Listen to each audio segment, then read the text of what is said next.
Lady Bruce, in a note to the Spray at Port Louis, said Grenada was a lovely island, and she wished the sloop might call there on the voyage home. When the Spray arrived, I found that she had been fully expected. "How so?" I asked. "Oh, we heard that you were at Mauritius," they said, "and from Mauritius, after meeting Sir Charles Bruce, our old governor, we knew you would come to Grenada." This was a charming introduction, and it brought me in contact with people worth knowing. The Spray sailed from Grenada on the 28th of May, and coasted along under the lee of the Antilles.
Arriving at the island of Dominica on the 30th, where, for the want of knowing better, I cast anchor at the quarantine ground, for I was still without a chart of the islands, not having been able to get one even at Grenada.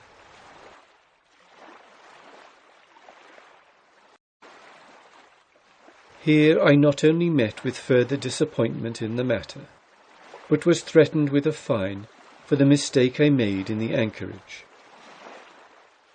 There were no ships either at the quarantine or at the commercial roads, and I could not see that it made much difference where I anchored.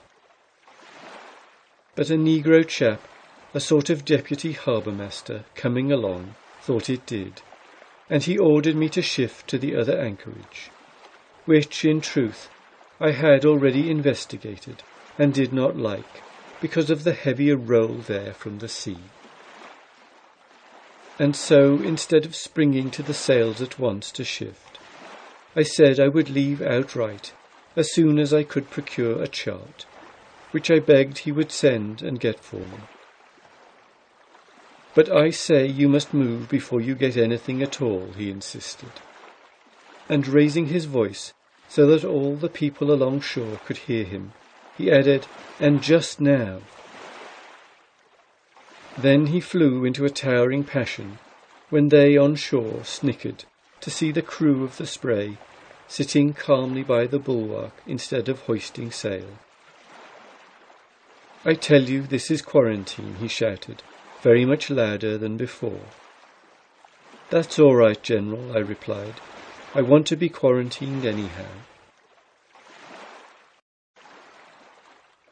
"That's right, boss," someone on the beach cried. "That's right, you get quarantined."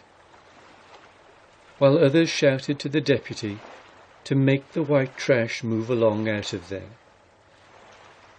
They were about equally divided on the island, for and against me. The man who had made so much fuss over the matter gave it up when he found that I wished to be quarantined, and sent for an all-important half-white, who soon came alongside, starched from clew to earring. He stood in the boat as straight up and down as a fathom of pump water, a marvel of importance. "Charts," cried I, as soon as his shirt collar appeared over the sloop's rail.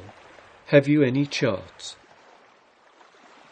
"No, sir," he replied with much stiffened dignity. "No, sir, charts don't grow on this island."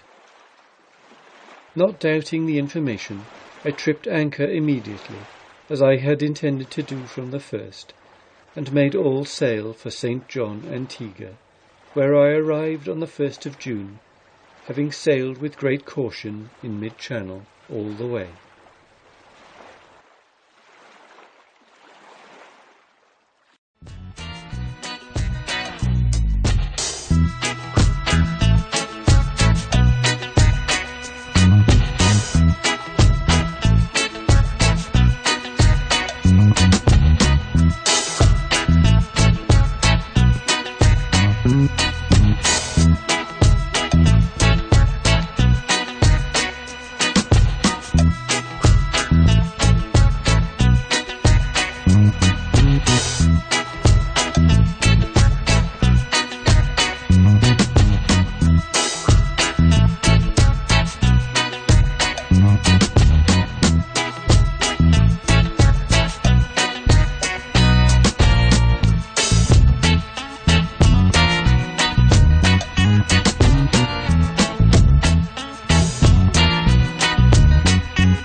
The Spray, always in good company, now fell in with the port officer's steam launch at the harbour entrance, having on board Sir Francis Fleming, Governor of the Leeward Islands, who, to the delight of all hands, gave the officer in charge instructions to tow my ship into port.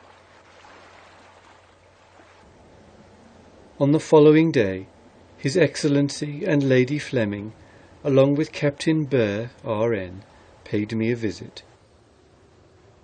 The courthouse was tendered free to me at Antigua, as was done also at Grenada, and at each place a highly intelligent audience filled the hall, to listen to a talk about the seas the Spray had crossed and the countries she had visited.